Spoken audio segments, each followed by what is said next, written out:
start. We're going to talk about the nuts and bolts of proposal writing. And this is one of my favorite subjects. Okay, what we're going to talk about today is getting started. How do you, I know so many nonprofit leaders that come to me and say, I need a motivational coach. I need somebody to help me get started because I have all these possibilities on the left side of my desk, and I need to get the work to the right side of my desk on completion status. But if development is not something that you do, i.e. you're not a development director, it's something that can linger on your desk and take second or third priority until you find yourself in a position where you really need the money. So getting motivated and making it a priority is huge. Preparing the proposal, how do you organize it? How do you write it? How do you package it together? Submitting the proposal, and then the what happens next. Now today we're going to take this very basic proposal writing workshop and funnel it through the lens of collaboration. So at each step, we're going to talk about how do you do this when you've got an organization out there that's a great partner and you're working together collaboratively on the grant proposal. Okay, most people jump in, most of the nonprofits that I work with, right here at the writing phase. That's the phase where they think about, okay, this is a grant, I'm going to write the grant. There are two major steps before that. One is planning. Really thinking about, okay, so what do we need at the macro level? Funneling it down to research. Who are our natural partners on this specific need? Then you get to the writing part of it. And there's a big, big block here with communication. Because often there's this drop-off. The grant goes in and everyone starts praying. That's a wonderful thing. I love prayer. But there has to be some communication here too. Okay, let's look at getting started from a planning phase when you're talking about collaboration, bringing in more than one organization. And when Bev asked me to do this, it was a really good timing for me because we just got a 6-figure grant to work with our regional Grantmaker association. This is unprecedented for us. We have not worked with them at this level and this scale. What complicated this was the fact that I'm about 18 months into my job, and the woman that just took on the presidency of the regional association is about 3 or 4 months into her job. So it's a very complicated project, and I'm walking in talking to new leadership. And in the middle of our meeting, she says, okay, I'm going to do it because you said it's a good thing to do, and the funder has funded it. And I said, okay, well, then we have to scrap and start from square one. Because as someone that helms a nonprofit, I would never feel comfortable with someone telling me we're going to do it because the funder wants to do it and because the other partner thinks it's a great idea. So we took a step back and we set up some times to educate her on all of the technical aspects of what we were doing. And we blocked out some time to talk about what are the triple wins. In other words, how is this an amazing win for the Foundation Center, an amazing win for Southeastern Council, and the funder is just over the moon happy. Because to me, we don't deliver unless all 3 parties in this equation are over the moon at the end of the day. And that's what should happen when there's that much synergy. When there's a funder just giving to one entity, then there's one outcome. When a funder is giving to a collaboration, there should be multiple points of success. And that's part of the writing of this, and we'll talk about this a little bit later. What kind of support do you need? And this is a wonderful brainstorming activity. To put it together, how much support do you need? And to execute, how much support do you need? And I always buffer in another 10 or 15% of my optimum. Whatever I think is just absolutely the max of what I need, I do another 10 or 15% because things happen. The last question is almost hypocritical for me to ask, do you have enough time? Because my staff always says, are we going to pull an Indiana Jones move again? Are you going to try to get this in, between now and the deadline? I often see a deadline and then I see a really great opportunity and my creativity kicks in and I'm thinking we can do this by the deadline. But it's wise to leave yourself enough room to actually think through the project and have the dialogue with the funder. Okay, planning, information gathering. If you're doing this for multiple organizations, the first thing you have to think about is who's the lead? Who will be the lead organization that receives the money? When I have, and I've done this before, refereed organizations that were collaborating, this is the biggest fight. Where is the check going to go? To whom is, how will this get cashed? Who's on the payee line? And that needs to be clear right up front. Project concept and relevance. Again, I'm going to go back to the whole notion of pain points. When you have funders in the community, think about it from their side. It always helps if you have been a funder before. And if you haven't been in the funder seat ever, what I would do is call your local county or city government. If they give out grants, ask them if you can audit their panels. So you can just get an idea of what people do when they, how many people have audited or have sat on funding panels? It's one of the best experiences that I ever had. I had to facilitate approximately 20 of them a year. It was public funding, so we brought in people from the community and art specialists to review the grants.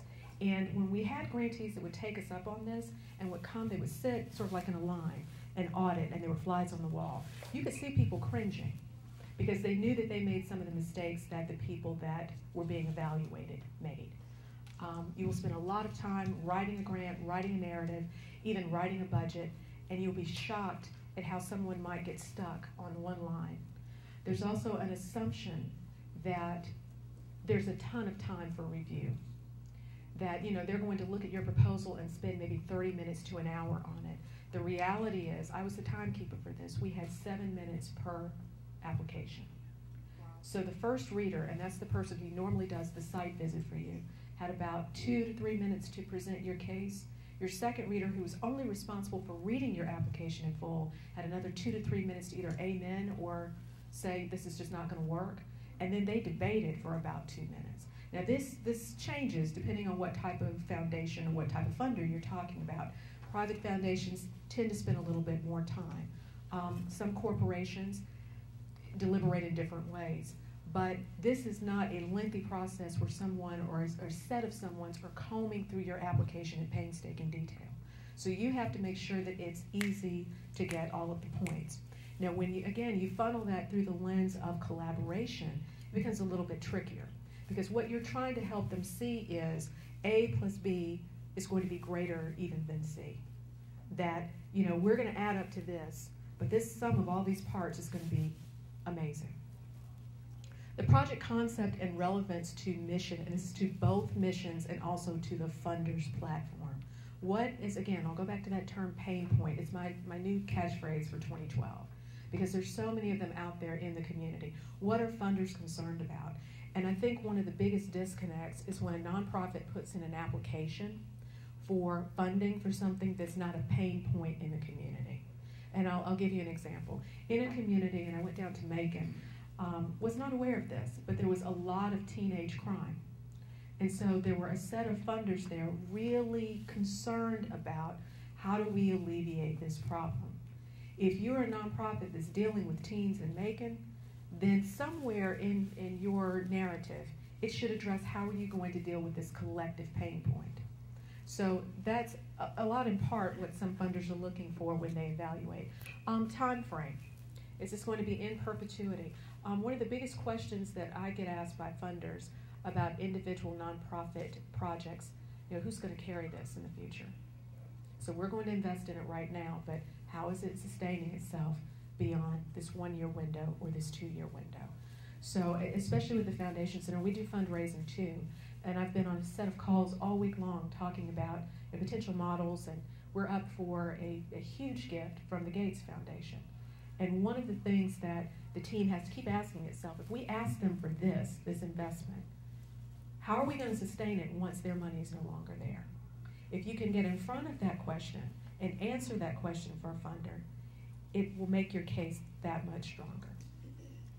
Okay, what are the outcomes? And stop me, this can be a very informal format. Stop me if you're well versed in outcomes. Yes? I just have a question going back sure.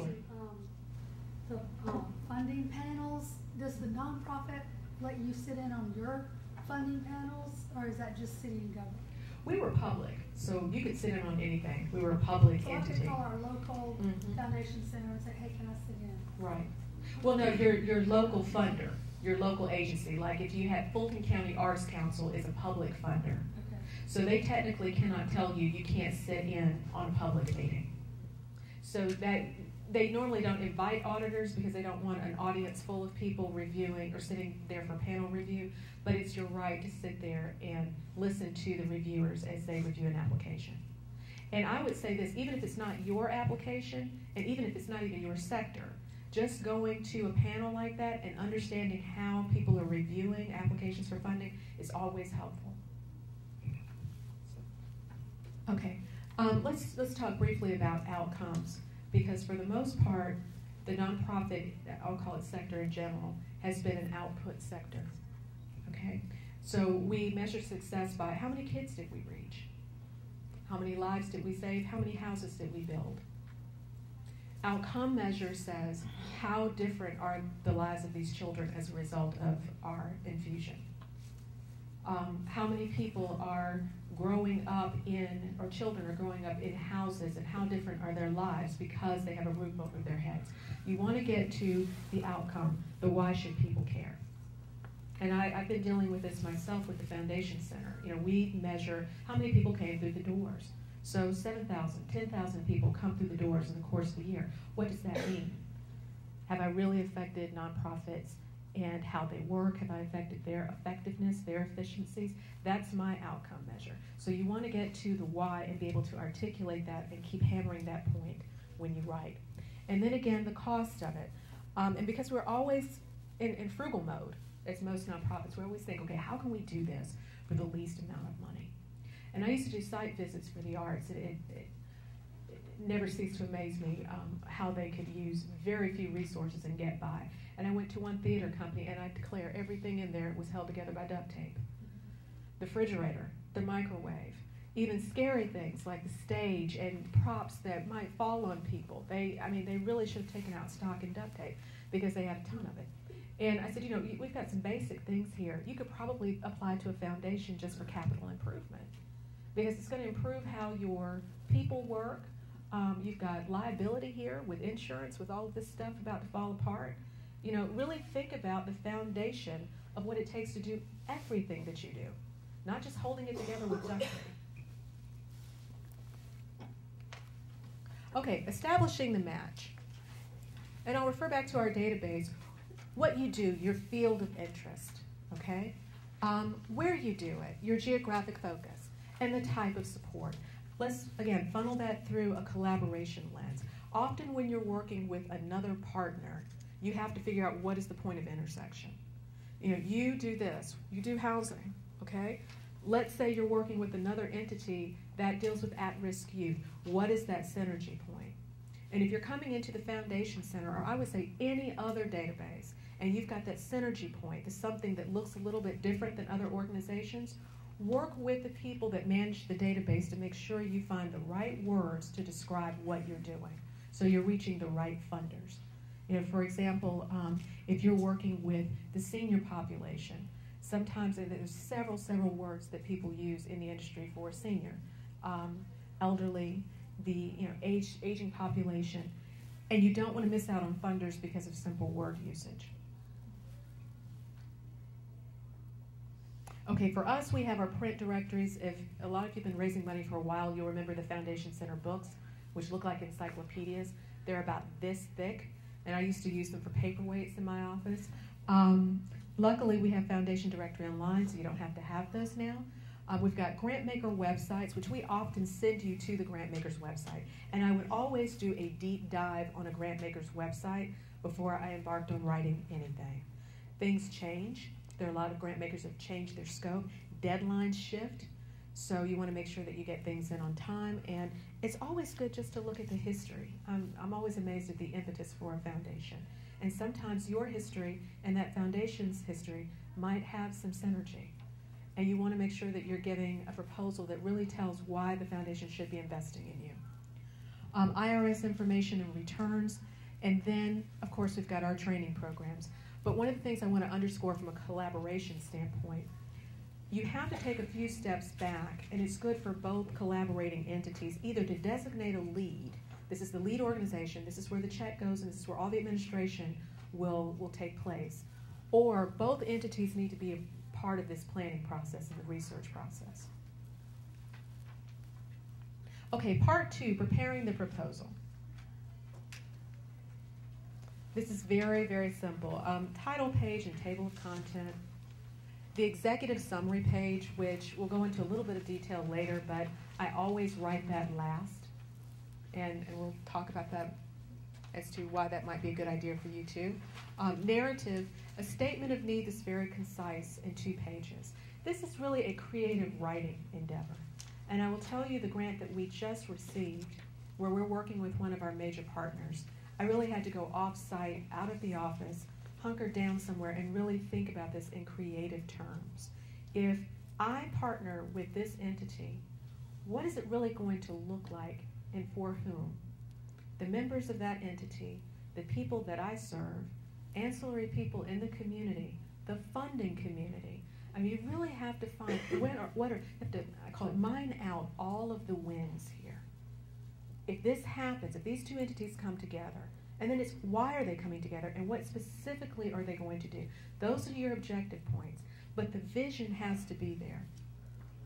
What your project description is, if you're doing an individual project, can be about 3 pages long, but you really want to get to the meat of it and get to the meat very quickly. Going back to that 7-minute review. Most reviewers are only going to see the executive summary page. So it helps for you to flesh out everything and then go back and write that as a snapshot. I can actually tell when someone wrote the executive summary first and then they went and did this second, because a lot of this meat is left out of the executive summary.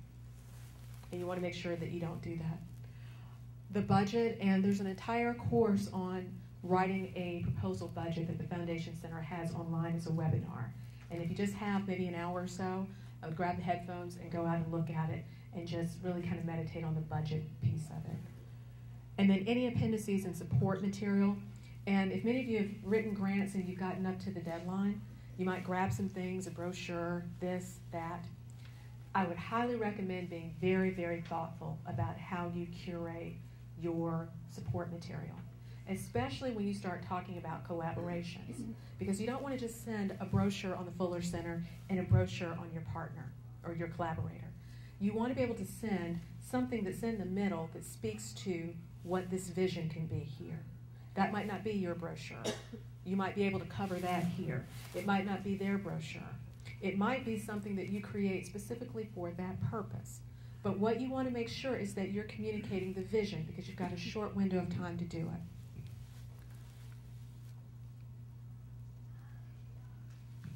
it. Okay, begin with an outline.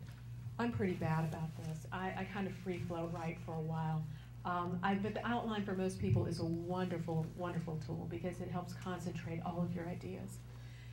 Naming your project, and again, I'm a little bit on the fence on this one. Make sure that you're naming your project something that is unique and different and that will stand out and that addresses, again, whatever pain point that you're coming together with a collaborator to address. So for example, and I'll tell you kind of a horror story with this, there was a nonprofit that came up with a name they thought was just wonderful. And at the last minute, they put it on the narrative. And then later on, after the application was submitted, they did a Google search on it and found out that that name was the name of a project of something they were completely against. So make sure that you're vetting your name, and then again, even if it's something simple, that the name speaks to the pain point. Keep language clear and simple. Again, one of my favorite tests is just I run the first paragraph past my mom. And if I lose her, and she's really good at changing the subject on me. Like, I'll read the complete paragraph, and she's like, "Dear, did you know they have a sale at Dillard's?" That's when I know I didn't capture her at all. She's just not interested in anything that I'm saying. So keeping it clear and simple so you can engage is very important. Use action words, and I have to often go back and edit and layer this in, because you want to, the aspirational words sometimes don't resonate with people. We plan to, we want to, we hope to, we will sound so much more definitive. Because what it indicates to a funder is this will happen with or without your support, but we would love to have it. And it sends out a stronger message. Definitely avoid jargon and acronyms. And when you work for an organization more than a year and a half, you usually are completely oblivious to all jargon and acronyms. When I walked into the Foundation Center, they were using so many abbreviations and so many acronyms for things, and it goes right over your head. About a year in, you find yourself using those same acronyms, and people are stopping. What? What is that? What is FDO? What is PENS? What does that mean? These are all internal things. So it's good to have somebody externally perhaps review your proposal, or at least you can set it aside for a while and go back with a fine-tooth comb to make sure you're not using language that people don't understand. If you're doing a collaboration, a group grant that goes in, I often write my part, let the other person write their part, and we swap. Because I don't know their organization and their inner workings, and they don't know mine. So they will start saying, explain, explain. And I do the same thing, explain, explain. And then we get to much simpler language, and when we compile the two, then we've got something that the layperson outside of both of our organizations can understand. Revise and edit, revise and edit, revise and edit. That's why it's good to give yourself a good bit of time and distance from it. If you are working with another partner and you're collaborating, this is even more important because it's not just about the actual proposal, it's also about how is this going to really sing? How is it going to make the funder feel like I should really be giving to this solution and not to these individual organizations? Okay, your statement of need addresses very clearly the problem or issue to be addressed. It outlines your audience and your community, and it has supporting facts and stats to go with it. I'm thinking about my A papers. That's what I used to call them. You know, the applications that you read and you get so happy. You want to put smiley faces all over them while you're reading them, like your teacher and you're grading it. And I also think about the executive directors that stand out in my mind.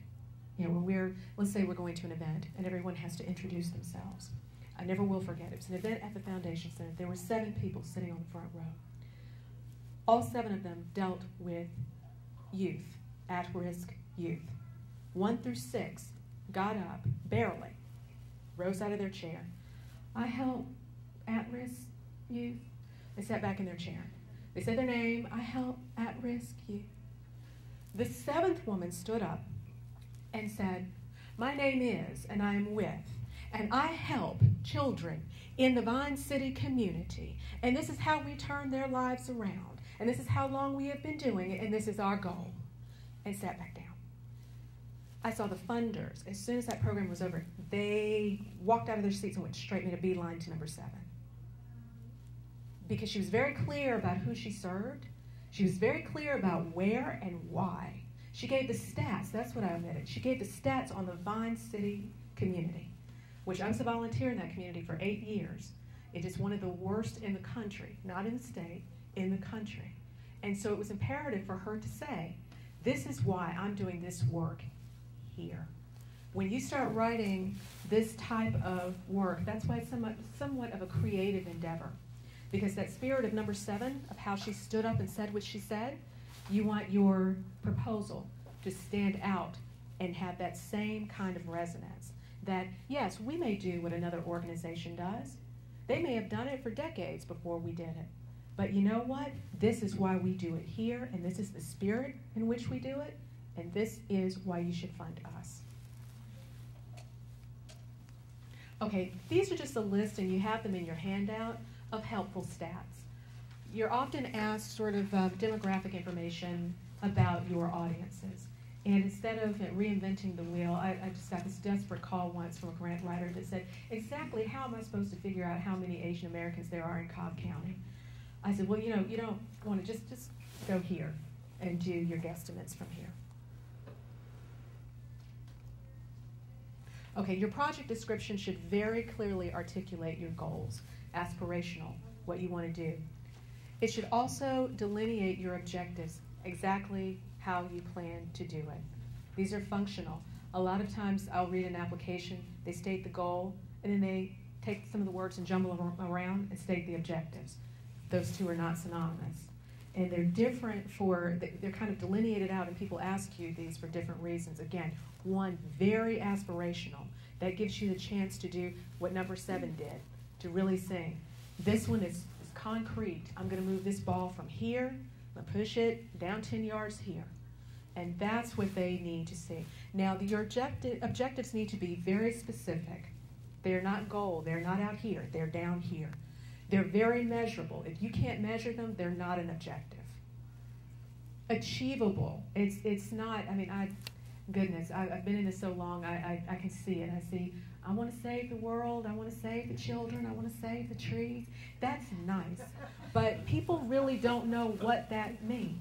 You know, so I'm going to rescue X number of whales, and we're going to make sure we set them free in the next X number of years. Or we want to focus on this one particular forest in South Georgia. We want to make sure that it's still standing. These are things that resonate with funders, and they're like, okay, that's doable. So again, achievable and realistic, and definitely time-bound. Again, biggest question that I'm getting right now, how are these folks going to sustain this? This is nice, but 5 years, 10 years down the road, if we're not here to fund it, how is it going to get funded? And it helps, again, if you can answer that question before they ask it. Okay, what are your methods? And I teach a class on intellectual capital. And so I love the notion of methodology, because I think there's a lot of gold with nonprofits in how they do what they do. There might be 10, 12, 100 other nonprofits that do what you do, but how you do what you do, that sets you apart. Google is very different than Yahoo. Both of them are search engines, but Google does things drastically different than Yahoo. That's why they came in the market and pretty much marginalized them. Now you have other entities. Let's think about, for those of you who have little kids, there's Gymboree and there's Strasbourg. There's a big difference in price between Gymboree and Strasbourg. Okay, because of how they've positioned themselves. So if you think about yourself, and this is sort of a lot of nonprofits don't like to think about hardcore marketing, but there's a reality to this. You are a brand, okay? If there are other brands out there, you have to define yourself relative to the other brands. So how you do what you do, how you deliver your service, if you haven't captured that, if you can't say, okay, X nonprofit over here does this, and we do this, this is how they do what they do, and this is how we do what we do, then you're missing something. And the funder is going to consistently ask you, okay, so I funded them, why should I fund you? Until you can answer that question. I have quote-unquote competitors in my space, and for the first year, I had to start developing my own case for support of this is where I sit in this equation, relative to this organization that you already fund, relative to this organization that you already fund.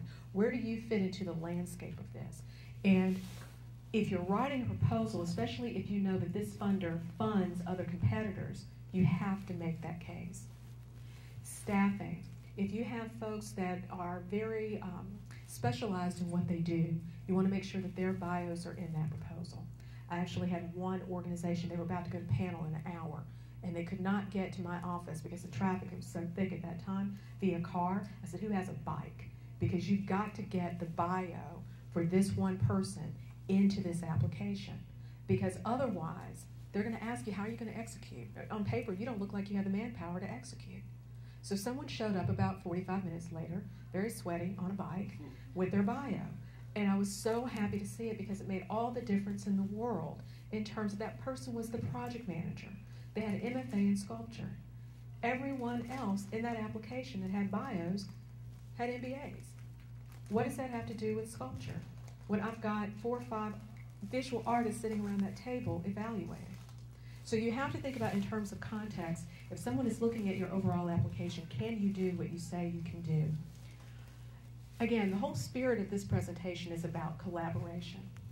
And I love collaboration because if you are not collaborating with someone in the field, you are competing with someone in the field. So you can make natural friends and explain why you're friendly, or you can make natural foes and explain why you're here and they're there. And foe in a friendly way. But still, there's so many foundations right now that are asking, so-and-so's out there and so-and-so's out there, why don't they talk? Do they talk? These are the questions that I get. I feel like I'm third-party therapist sometimes. But we get the questions of why don't these nonprofits talk to each other? Because we're getting the same application over and over again. So again, head them off at the pass and explain why you're collaborating or why you're not collaborating. And then I like to call this scalability in terms of, instead of replicability. Can we take what you do and use it as a national model, an international model, a model in another sector? We've actually had arts programs that could move into, say, the sports arena for kids, or move into other facets of education for them. We take this curriculum and we just tweak it. But where do you have legs in other places? That's how, in part, that's a way of being able to continue to get funding at bigger and bigger levels. For example, we're talking right now to a large funder that has grantees in New Orleans. And we do training, like what I'm doing right now. But a lot of executive directors come in on high-level training, like outcome measurement, or sustainability, or strategic planning. And they will sit through a day of someone like me standing at a podium, and they take copious notes, and they go back, and reality hits. And all of those notes go in the drawer, and nothing happens.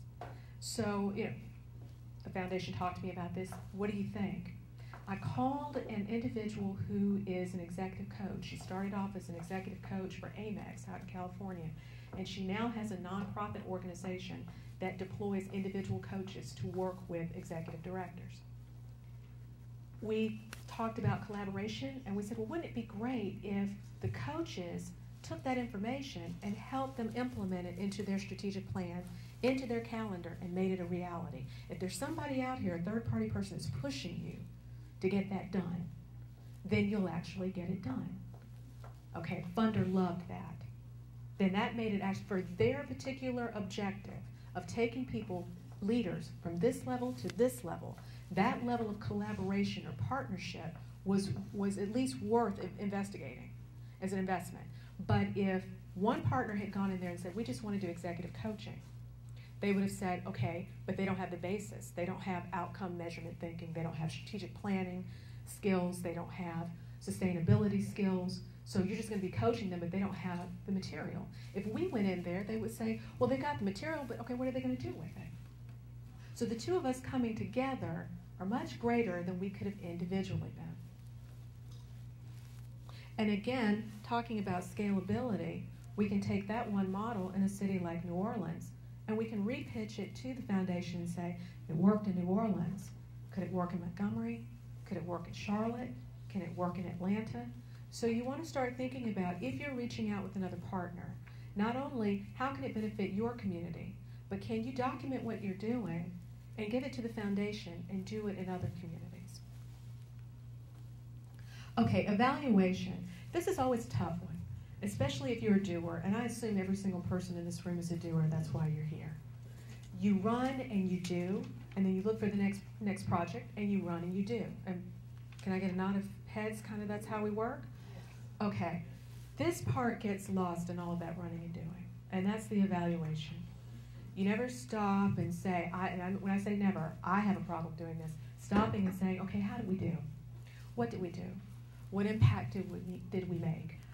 My team this year, I said, we're going to run our years from February to November.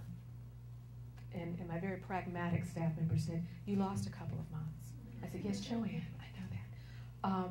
We're going to plan in January, and we're going to rest and evaluate in December. But we had to put those months in there. Otherwise, we wouldn't have done it. You want to be formative, analyze your process, figure out, okay, February to November, what game plan did we run? It's like any other sport, okay, how do we run, how do we do? It's kind of halftime. Okay, so you're pulling back and you're talking to your team, okay, 2013, this is second half. What does the game plan need to look like? And then summative, measuring the outcome or product. What does the scoreboard look like? What did we do? What did we accomplish? And those are very serious questions for funders, because even though you're taking a deep breath and you're pausing, that's the time that they're looking at you and they're saying, did you do what you say you were going to do? Did you exceed what you said you were going to do? And are there other kind of intangibles that happen as a result of what you were doing that you didn't even capture? This gives you a second to do that, and I would highly recommend, though I know all of us are running, take at least if it's 2 weeks, time out, pause, and evaluate. Sustainability, we'll go back to this one. Is the project finite? Does it have a beginning and does it have an end? Or is it running in perpetuity? Usually we think about general op support, paying the bills, paying staff. That's going to run into perpetuity as long as you're here.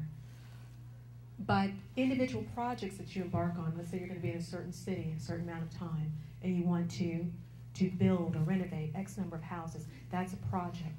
And that should be time-bound and have a specific amount of time around it. There are some brilliant, brilliant nonprofit leaders that have said, we ultimately want to go out of business. Why? Because we don't want cancer to exist. We don't want people to be hungry. We don't want them to be poor. Yes? I want to go with a question. Could you move forward self-sufficiently? I'm sorry? The third line? Yes. Self-sufficiently. Now, when we build houses, it's mortgage, right? And then return based on mortgages. In our case, in order to move self-sufficiently, we have to have enough revolving fund so it can move self-sufficiently without raising more funds. Do I understand it correctly?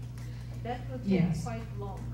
And that's only our case. But in other cases, I know most grants are requesting can they move later self-sufficiently, but for non-profit case, it's very rare that they can really do. They have to raise funds to do more projects.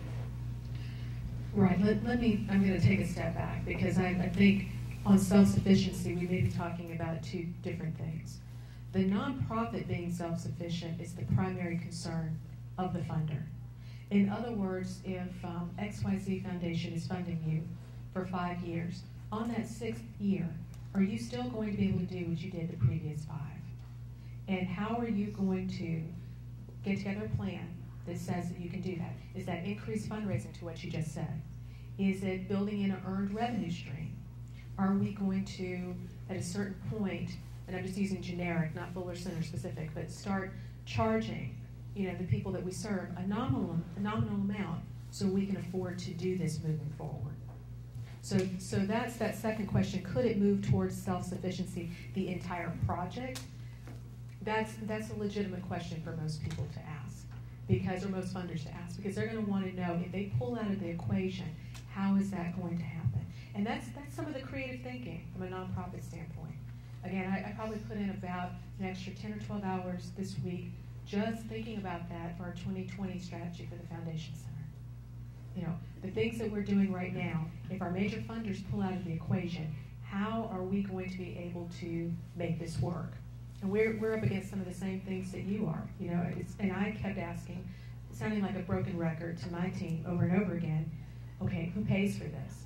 Who pays for this? That's an awful question in a lot of ways for a lot of people, but it's one you have to keep asking because it's one the funders are going to keep asking. Is that sort of somewhat answered? Okay. Will it be attractive to other funders? I have an analogy when I talk to the nonprofits in Atlanta. Everyone loves a train that's moving. Nobody loves a train that's sitting in the station. If you want to get funding, at least look like you're moving. Start the program, start moving, and people will jump on the train. A little bit of a dangerous proposition, because there's some people that will tell you, oh, make sure you have all the money and you can do everything. But I would say start small at least, because people love to see activity. Funders jump in when things are moving. Budget. I'll just go through this very quickly. Again, we've got a great webinar online, but you want to look at your expenses, your direct costs, your indirect costs, and be very exhaustive about this, your income and your budget narrative. I would really highly recommend walking through, taking your budget person, your numbers person, and then your most creative person, and getting them in the room and really thinking through how much is it going to take for this to actually happen. Quick anecdote. I used to write grants for a program that we did with South Africa. It was an artist residency program. We would send artists over to Durban, South Africa for 2 weeks. And I was so proud of myself. I did the grant all by myself, and I boxed out our numbers person because he was very aggravating. And I finally gave it to him at the 11th hour, and I said, look, just check the numbers. He said, okay. And so he took the grant home, and he read it. He said, I have a question for you. He said, exactly how far is it from the airport to the facility? I don't know, probably about 100 miles. And he said, it's all uphill, right? And I said, yes. And they're going like in South Africa's cold season, right? I said, yeah. He said, well, it's going to be a long walk because you haven't put in any money for a cab or for a car or for anything. So, it's those little itty-bitty things that may seem like itty-bitty in my world. I'm like, I got them there. I got them to South Africa. But on a budget, I've seen those 7 minutes, those magical 7 minutes when a reviewer is reviewing your application. Someone will invariably zoom in and say, they've gotten from here to here, there's another leg of this flight, and these people don't have this leg here. I've had at least 4 sessions that I can sit here and remember right now where someone did not think travel thoroughly through, and the reviewer caught it, like right there. And you don't want 4 of your minutes absorbed by somebody saying, how are they going to get from this city to this city? Okay, again, organizational information. You want your mission, your history, your programs, your board, and your staff. This is all very vital information to have. Your conclusion, final appeal for your project. What are you going to accomplish? Why is it relevant? And again, from a collaboration lens, you really want to paint that big picture. And who will benefit? Executive summary, I'll go through this quickly. When to write it, last. What to include, your statement of need, your goals and objectives, all costs, and the background of your organization. This document should sing on its own, independent from your proposal. If your proposal, for whatever reason, disappeared, got lost, this should tell every single thing you need it to say. 1 page? Yes, 1 page. IRS determination letter, financial docs, board and staff list, and supporting materials. Packaging it, cover letter, make sure that the funder actually wants one. Some funders do not. Your proposal, and then your support material. Sometimes you have a common grant application. Sometimes the funder has their own application, so make sure you pay attention to that. Initial contact, do you call them, letter of inquiry, or full proposal? If you go to the Foundation Center's database, they will tell you whether that foundation wants to be approached in one of these ways. And that information is usually also on their website. Okay, I'm moving quickly because we're going to get to the end here. Follow-up, telephone conversations. A polite conversation to a funder is usually always welcome, especially if it's very brief. Information updates. If you get more funding, that's something that the funder may want to know. If the scope of the project has changed, and usually in collaborations, when you start, you get the first initial funder, and everyone's excited about the project happening. So as you build momentum and people are involved, make sure you're communicating that. Is there a board contact there? And board contact, this is my rule, board members talk to board members. I've had one nonprofit in particular has called me about 7 times, and they said, well, we know someone, so shouldn't we just call the board directly? Shouldn't I just call that board member, or have my board member call the board member that they have? And I said, look, and it was one foundation that they were talking about. It was a brother and a sister, and they knew the brother. The brother and sister always fought about what got funded. So if you were one of the brother's pet projects, the sister was going to go after you, if she didn't even know you. So it would help if the organization remained neutral and took a step back. And I said, let board members just talk to board members in social settings, but don't press that. Okay, the answer is yes. Quickly send a thank you letter, keep the funder informed, and make sure you poise yourself for a renewal request. So what's the next step? Can we get money next time? The answer is no, please do not take it personal. I spent the first 5 to 7 years of my career taking it personal.